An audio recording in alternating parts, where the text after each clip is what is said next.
Hey listeners, welcome back to the Deep Dive. Today we're looking at something really quite special, the 90th birthday celebration for His Holiness the 14th Dalai Lama, July 6th, 2025. 90 years of wisdom and compassion.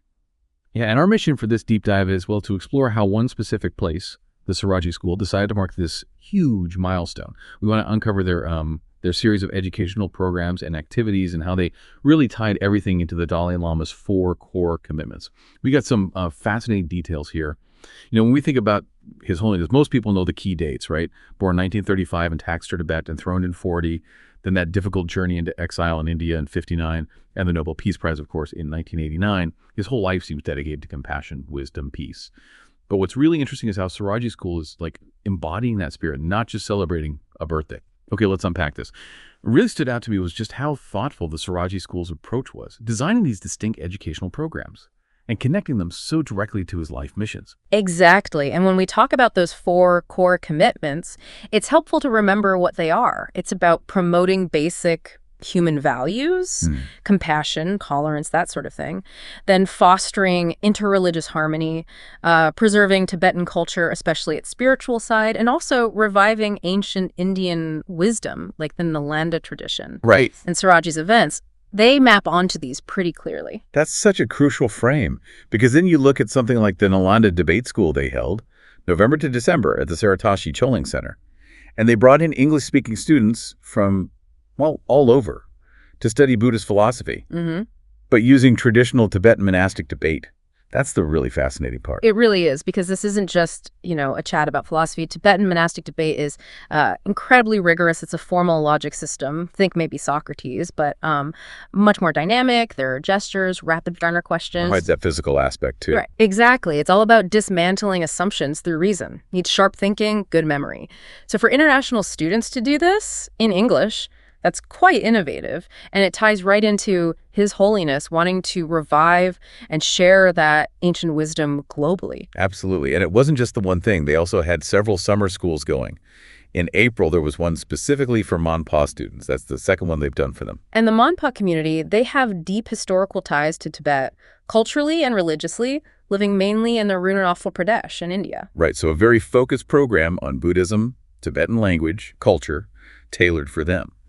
Then on June 3rd, another one finished the 16th summer school.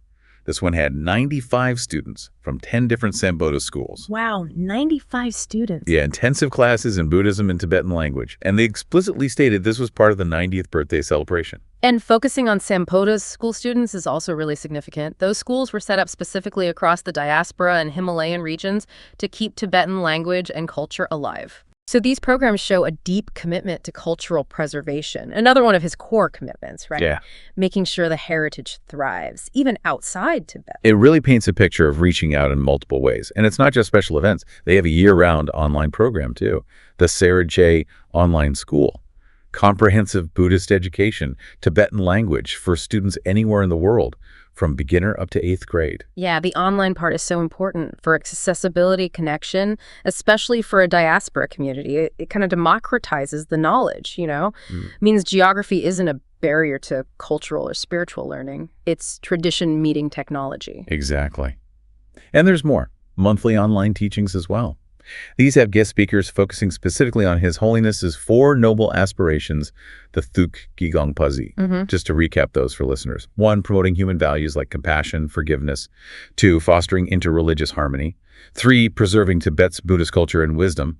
And 4, protecting Tibet's environment and advocating for nonviolence. So the teachings hit those directly. Right, reinforcing the core message constantly. And then, sort of bringing things together, they had a special summer graduation in 2025 for the 8th graders from that online school, recognizing their work. When you look at all these activities together, it's much more than just marking a birthday. It's a really vibrant model for how you keep culture and education alive under, challenging circumstances. That figure you mentioned, over 95 students from 10 schools in just one summer program, plus the online students. That's significant reach. And it shows this deep commitment to passing on the language, the philosophy, the traditions. It directly embodies those commitments about preserving culture, and sharing wisdom. It's active, not passive. It's truly inspiring seeing an institution work so hard to carry that legacy forward. And the legacy itself, I mean, it's immense. The Nobel Prize in '89 wasn't just for the nonviolent struggle. He really has become a global teacher, Absolutely. sharing Buddhist ideas, mindfulness with millions through talks, books, and always that advocacy for peace, nonviolence, the environment, interreligious understanding. Across all continents. Yeah, and his words capture it so well, like, be kind whenever possible. It is always possible. Simple but profound. Or, happiness is not something ready-made. It comes from your own action. Powerful reminders. And for his 90th, on July 6, 2025, he shared a message too. He said, As I celebrate my 90th birthday, I am filled with gratitude for the countless blessings and opportunities to serve humanity. May this milestone inspire us all to cultivate greater compassion, wisdom, and understanding in our daily lives. So, okay, wrapping this up, what does it all mean for you listening? We've seen how the Saraji School, through these really diverse, thoughtful programs, didn't just celebrate a birthday. They became this living example of his legacy, peace, wisdom, cultural preservation. Yeah.